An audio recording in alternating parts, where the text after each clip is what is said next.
ज़रा कल्पना कीजिए, आप अपनी जेब में पहले जो कागज़ के करेंसी नोट रखा करते थे वो अगर प्लास्टिक के नोट्स में बदल जाएं तो कैसा होगा। तो सबसे बड़ी बात यह होगी कि प्लास्टिक के नोट्स आपके पहले फट जाते थे, कट जाते थे, बारिश में भीग जाते थे, बहुत संभाल कर रखने पड़ते थे। अब वो सब नहीं होगा, क्योंकि कागज़ के पुराने नोटों में सबसे बड़ी समस्या यही होती है। अब वो दिन दूर नहीं है जब आपकी जेब में रुपए के कागज़ वाले नोट नहीं बल्कि प्लास्टिक के नोट्स होंगे। रिजर्व बैंक ऑफ इंडिया यानी आरबीआई ने भारतीय नोटों के लिए, करेंसी नोट के लिए प्लास्टिक शीट बनाने और सप्लाई करने के लिए आज एक ग्लोबल टेंडर जारी किया है।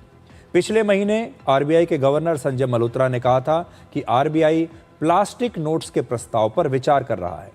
प्लास्टिक नोट्स, जिसे हम पॉलीमर नोट्स भी कहते हैं, कब से शुरू हो जाएंगे, ये कौन कौन सी करेंसी के नोट्स होंगे, इसे लेकर अभी आरबीआई ने कुछ स्पष्ट नहीं किया है। ये नोट्स खास तरह के प्लास्टिक से बनाए जाते हैं।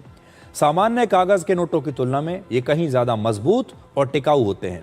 ये वाटरप्रूफ होते हैं, जल्दी फटते या घिसते नहीं हैं, इसलिए ये लंबे समय तक चल सकते हैं।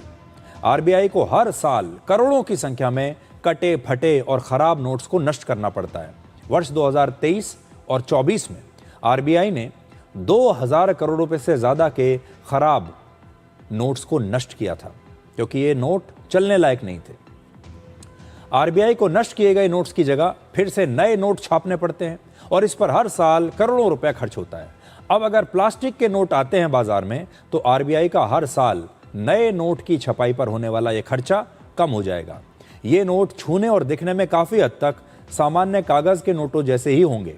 दुनिया में पहली बार वर्ष 1988 में ऑस्ट्रेलिया ने प्लास्टिक के नोट शुरू किए थे और आज कनाडा, ब्रिटेन, न्यूजीलैंड, सिंगापुर सहित दुनिया के लगभग 45 देशों में प्लास्टिक के करेंसी नोट का ही इस्तेमाल किया जा रहा है। और ये आपके लिए भी एक अच्छी खबर है।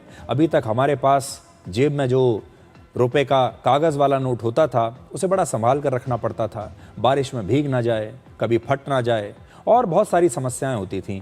अगर प्लास्टिक का नोट आ गया तो उससे ये सारी चीज़ें दूर हो जाएंगी, सारी समस्याएं। और ये भी हो सकता है कि जो नकली नोट छप रहे हैं अभी, हो सकता है उसमें भी इससे कमी आ जाए। जब करेंसी की बात हो ही रही है तो इसके बारे में आपको एक पुराना दिलचस्प ऐतिहासिक किस्सा बताते हैं। आज से लगभग 700 वर्ष पहले दिल्ली सल्तनत के सुल्तान मोहम्मद बिन तुगलक ने अपनी करेंसी में एक बहुत बड़ा बदलाव करने की कोशिश की थी। उन्होंने चांदी के महंगे सिक्कों की जगह तांबे और पीतल के सिक्के बाजार में चलाने का फैसला किया। इसके लिए चांदी के सिक्कों का मूल्य तांबे और पीतल के सिक्कों के बराबर कर दिया गया। लेकिन तब लोगों ने अपने घर पर ही तांबे और पीतल के सिक्के बनाने शुरू कर दिए, जिससे सरकारी खजाने को भारी नुकसान होने लगा। इसके बाद मोहम्मद बिन तुगलक को अपना यह फैसला वापस लेना पड़ा था और उनका यह प्रयोग इतिहास की सबसे बड़ी आर्थिक नाकामियों में गिना जाता है।